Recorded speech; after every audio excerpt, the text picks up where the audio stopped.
What's up, guys? My name is Jerry, and today's video is going to be on the Detroit Pistons, and we're going to be talking about how this team is on the come up, and we're going to jump right into the video. Now, the Detroit Pistons don't have an eye-popping record at all this season. As a matter of fact, if we compare them to last year's team, the Detroit Pistons only have one more win than what they finished with last year. And to me personally, coming into the season, I thought we could have won somewhere between 27 to 30 games, but that just hasn't been the case. But something that I noticed about the Detroit Pistons this year is that they're playing with a much better vibe, and they're playing with a much better energy compared to the team from last year. And if we look, and to be specific, if we look at the Detroit Pistons last year, at this point of the season, they were in full-blown tank mode. Guys were sitting out of games. There was no desire to win ball games from the players or the coaches, and ultimately it did end up paying off as we got the #1 pick in the lottery, and it ended up turning into Cade Cunningham. So I can't sit here and complain too much. But right now, currently, we look at the Detroit Pistons nowhere near playoff contention, but these young guys still go out there every night hungry and motivated to win ball games and get better. And even Coach Dwayne Casey, he's starting to sound like he hates to lose. He said something really important after losing to the Brooklyn Nets. He said that the way that we finish this season is how we're going to start the beginning of next season. And then he also said that when the summertime comes, there's no time for vacation. It's going to be time to get to work. And I think those are some really wise words from Coach Casey, and I think it's really good for a young developing team because it sets the tone. And I was really happy to hear that from Coach Casey. And then when we look at the play of the Detroit Pistons over the last couple of games, we look at them against the Brooklyn Nets, one of the best teams in the Eastern Conference despite their record. Cade Cunningham, I think in that game, he displayed the heart of a champion, and he displayed the heart of a leader. Now, Cade went out that game with a tailbone injury, and medical advisors told him that it would be a good idea for him to sit out that game. But Cade, he made an executive decision for himself, and he went back into that ball game, and I feel like he laid it all on the line for the Detroit Pistons, for the fans, for his coaches, for his teammates, for the organization. And he played one of the best basketball games of his young NBA career, and he was playing against Kevin Durant and Kyrie Irving. So really like what I seen from Cade. And then also Isaiah Stewart, he had a really good game. He was able to block Kevin Durant's shot. That's really impressive. And then he hit 2 threes that game. And it was just a great all-around outing for Isaiah Stewart. And he showed a lot of heart and soul that game. So you have that, and then the game against the Philadelphia 76ers. And I think this was one of the more impressive wins from the Detroit Pistons this season because they were able to get it done in the fourth quarter. And that's something that we watched this team struggle with all season long, is losing games in the fourth quarter, not being able to put together a run, not being able to close out a ball game.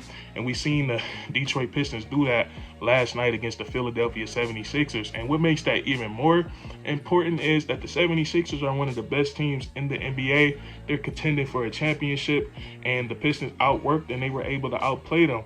And they were playing against two of the most skilled players in NBA history, in James Harden and Joel Embiid. So that win was really impressive on the Pistons.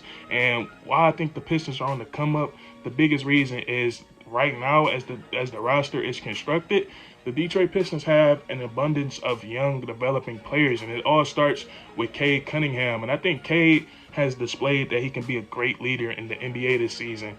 In every rebuilding team, of course, you need the talent, but you also need a leader. And I think Cade Cunningham can be a guy that can lead with his voice, and he can also lead by example with his play on the court and the way that he carries himself. I'm really liking what I'm seeing from Cade this season. And then from a talent standpoint, you guys already know how good he is. He's shown flashes of superstar potential, and already he's a rookie in this league, and he already has so much in his bag. He can break you down. He has great tempo. He can play fast. He can play slow. He can shoot the 3-ball. He can shoot the midi. He can rebound. He can create for others. And he's just a real mature basketball player, even though he's just 20 years of age. So Cade Cunningham, he's a superstar in the making, and I think he's the perfect guy to lead this Detroit Pistons rebuild. And then also, you got the sophomores on the team, Sadiq Bey, who this is just his second year in the league, and he's already had a 50-point game. And the way he did it was so efficient. Everything he shot that night seems like it was going to go in. It was just a magical night for him. And he's just not scoring his points from the 3-point range. He's improved on other facets of his game. We've seen him take smaller guys down to the post, score some points down there. We've seen him take guys to the dribble. Take guys off the dribble and get to the rim and finish strong. And then also, I think an underrated part of Sadiq Bey's game is that he's starting to become a little bit mature when it comes to his shot selection. A lot of times he can be trigger happy, but recently Sadiq Bey, he's been coming off the pill and he's been becoming a willing playmaker. We've seen him have a lot of games with 4 or more assists, 5 or more assists, and he's just starting to take better shots. And I think that's the one flaw in Sadiq Bey's game. He can sometimes become trigger happy, and he can take some. He could jack up a lot of shots. So really liking what I'm seeing from Sadiq Bey this season.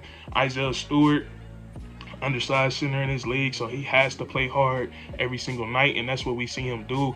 He's a solid rebounder. He's getting really better on the offensive side of the ball, being able to score the basketball a little bit more.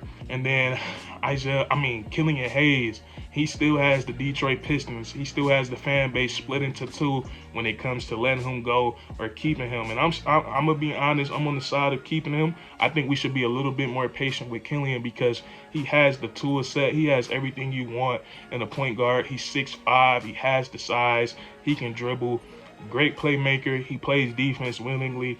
Only thing that Killian can't do is score consistently, and I think that's gonna come because it's all up here with him. It's in his head, and once he gets that confidence that he can score the basketball, he's gonna be a much lethal player for the Detroit Pistons. So I'm still on the Killian Hayes train, and I think he's gonna continue to get better in the league. It's gonna take a little while longer than the other players.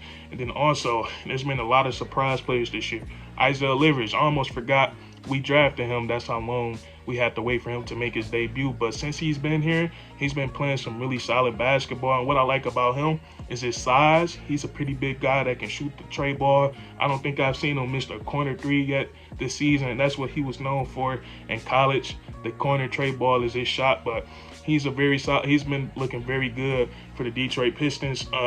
Braxton Key, he looks really good. He's on a 10-day contract. He seems like a guy with some tremendous upside. I would be happy if we could keep him on the roster and see what he turns out to be. But the Pistons just have a lot of young depth, and I think they're going to be a dangerous team for years to come. And my favorite part about the Detroit Pistons is all the possibilities for the offseason. I think there's a bunch of different routes we can take to get better. And because the Detroit Pistons have everything a rebuilding team will want to have. We're going to have draft capital due to our record being so bad this season. We're going to get another draft pick. We got Jeremy Grant, who's going to be very valuable when it comes to the trade market this offseason. And then we're going to have a lot of cap space, and there's guys like DeAndre Ayton out there. And my one thing with guys like DeAndre Ayton, when it comes to asking for max money, I feel like you need to at least make an all-star game first. And that's just me personally. A lot of people don't think like that. But when we look at guys like Tobias Harris, and Tobias Harris definitely doesn't have the upside that DeAndre Ayton has, but Tobias Harris makes a lot of money, and he's never been to an all-star game before. So I just don't want nothing like that to happen to the Pistons. Don't want to end up giving the wrong guy that kind of money. But DeAndre Ayton, he would actually fit the timeline perfectly for this Detroit Pistons team. I think he's like 23 years of age, and it would be very fun watching him and Cade Cunningham play together. That would be really nice, but that's just a name to throw out there because the Detroit Pistons, they're lacking size in the front court and they're lacking rim protection. But I just want to touch on that the Detroit Pistons, they're on the come up. They've been looking real good lately, and they have that fight, they have that hustle, and they have that spirit in them. But that's going to be it for this video. If you enjoy, leave a like, comment down below if you agree or disagree, and then subscribe for more weekly content. We do this all the time, man, and that's curtains.